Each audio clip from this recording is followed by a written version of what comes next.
ವಿದ್ಯಾರ್ಥಿ ಅಂಜಲ್ ಚಕ್ಮಾ ಸಾವಿನ ಪ್ರಕರಣ ಜನಾಂಗೀಯ ಬಣ್ಣ ಹಚ್ಚಬೇಡಿ ಎಂದ ಡಾಡೂನ್ ಪೊಲೀಸರು 6 ಮಂದಿ ಆರೋಪಿಗಳ ಪೈಕಿ 5ರ ಬಂಧನ, ತನಿಖೆ ಮುಂದುವರಿಕೆ. ಹೊಸ ವರ್ಷದಲ್ಲಿ ರಾಜ್ಯಸಭೆಯ 72 ಸ್ಥಾನಗಳಿಗೆ ಚುನಾವಣೆ, ಎನ್ಡಿಎ ಬಲ ಹೆಚ್ಚಳ ಸಾಧ್ಯತೆ, 50 ಸ್ಥಾನಗಳಲ್ಲಿ ಗೆಲ್ಲುವ ನಿರೀಕ್ಷೆ. ಸಲ್ಮಾನ್ ಖಾನ್ ಅಭಿನಯದ ಬ್ಯಾಟಲ್ ಆಫ್ ಗಲ್ವಾನ್ ಚಿತ್ರಕ್ಕೆ ಚೀನಾ ಕ್ರೋಶ, ಭಾರತದಲ್ಲಿ ಅಭಿವ್ಯಕ್ತಿ ಸ್ವಾತಂತ್ರ್ಯವಿದೆ, ಸಿನಿಮಾ ನಿರ್ಮಾಪಕರ ಹಕ್ಕು ಎಂದ ಭಾರತ.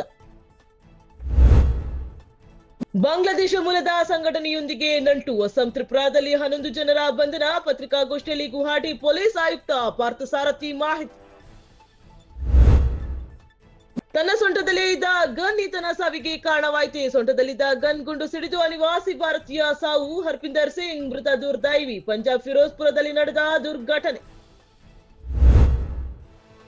ಪಿಎಂ ಮೋದಿ ಅವರಿಗೆ ಸುದೀರ್ಘ ಪತ್ರ ಬರೆದ ಸಿಎಂ ಸಿದ್ದು, ವಿಬಿಜಿ ರಾಮ್ಜಿ ಕಾಯ್ದೆ ರಾಜ್ಯಗಳ ಸಹಕಾರಿ ವ್ಯವಸ್ಥೆಗೆ ಹಾನಿಕಾರಕ ಎಂದು ಆಕ್ಷೇಪ, ಕಾಯ್ದೆ ಅನುಷ್ಠಾನ ತಡೆ ಹಿಡಿಯಬೇಕು ಎಂದು ಒತ್ತಾಯ. ಆನ್ಲೈನ್ ಬೆಟ್ಟಿಂಗ್ ಮೂಲಕ ಅಕ್ರಮ ಹಣ ವರ್ಗಾವಣೆ ಪ್ರಕರಣ, ಜೈಲು ಸೇರಿದ್ದ ಚಿತ್ರದುರ್ಗ ಕಾಂಗ್ರೆಸ್ ಶಾಸಕ ವೀರೇಂದ್ರ ಪಪ್ಪೆ ರಿಲೀಸ್, ಹೂವಿನ ಹಾರ ಹಾಕಿ ಘೋಷಣೆ ಕೂಗಿ ಬರಮಾಡಿಕೊಂಡ ಬೆಂಬಲಿಗರು. ಸಮಾಜದಲ್ಲಿ ಕೋಮುಗಲಭೆ ಸೃಷ್ಟಿಸುವವರನ್ನ ಕರೆದು ವಿದ್ಯಾರ್ಥಿಗಳಿಗೆ ಬೋಧನೆ ಮಾಡಿಸಬೇಡಿ, ಚಕ್ರವರ್ತಿ ಸೂಲಿಬೆಲೆಗೆ ಆಹ್ವಾನ ವಿರೋಧಿಸಿ ಪ್ರತಿಭಟನೆ, ಧಾರವಾಡ ಕೃಷಿ ವಿವಿ ವಿದ್ಯಾರ್ಥಿ ಸಂಘದ ಪದಗ್ರಹಣ ಕಾರ್ಯಕ್ರಮ ರದ್ದು.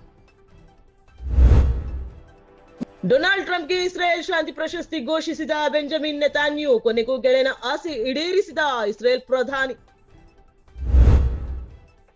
ಮಹಿಳೆಯರ ಟಿ20 ರ್ಯಾಂಕಿಂಗ್, ಶಫಾಲಿ ವರ್ಮಾಗೆ 6ನೇ ಸ್ಥಾನಕ್ಕೆ ಬಡ್ತಿ, ಬೌಲಿಂಗ್ ವಿಭಾಗದಲ್ಲಿ ದೀಪ್ತಿ ಶರ್ಮಾ ಅಗ್ರಸ್ಥಾನಕ್ಕೆ.